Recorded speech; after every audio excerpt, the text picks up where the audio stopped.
Well, let's go over Randall's rules of righteous revolution. There are 5 of them.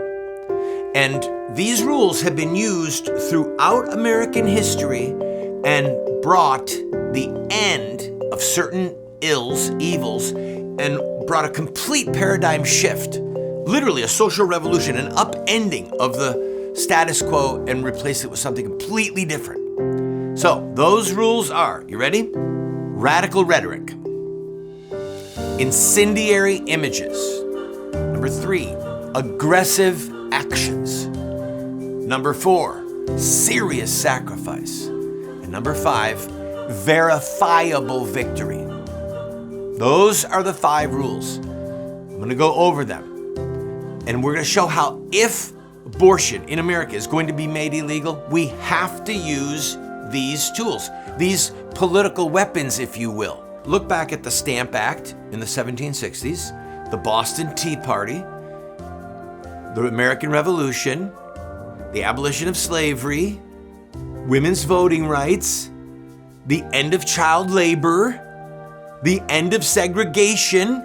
All of these movements had these 5 elements. All right, let's start with radical rhetoric. They called King George a tyrant. That was not polite speech. Jesus called the Pharisees whitewashed tombs full of dead men's bones. The abolitionists could not stop with the invectives against the slaveholders.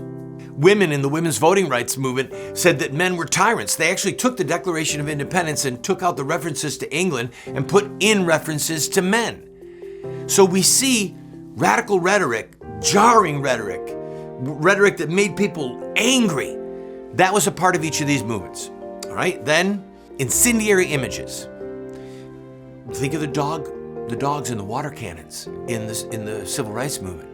Think of the images of women getting hauled away to jail for demanding the right to vote. Think of the images or the drawings of slaves or of black women being sold at the slave market. And everyone was thinking, oh no, she's about to become a sex slave for her slave master in the South. Whether it was before photographs when they were making etchings and drawings, or it was after, images were always a key part. Little grimy boys working in coal mines, little girls working in textile mills. Then go to aggressive actions. In each of these movements, there were people who were arrested for civil disobedience. There were people who were committing crimes.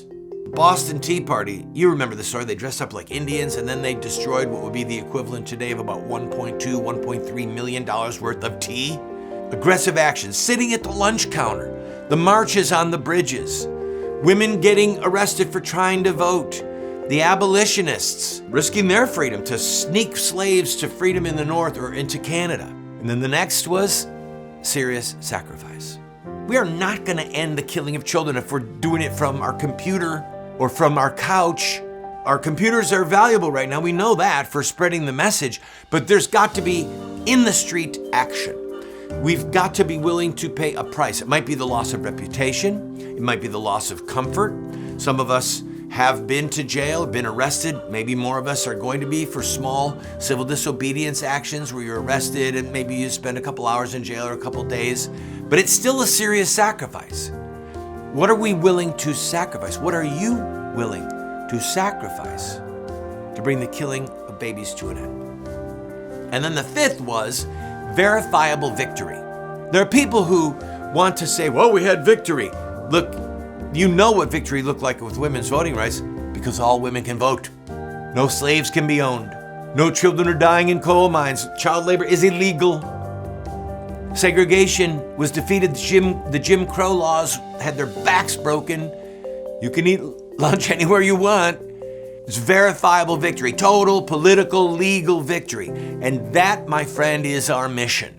We are set to make abortion, child killing, from conception until birth, a crime in all 50 states. That's the mission. And when we accomplish that mission, we'll know it. It will be verifiable because it will be against the law to kill a human being from conception until birth.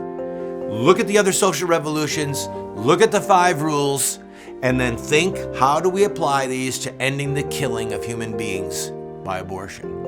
And friend, that will take us through the kaleidoscope of radical rhetoric, incendiary images, aggressive actions, serious sacrifice, to the end of verifiable victory. If you've enjoyed this, share it with your friends. God bless you.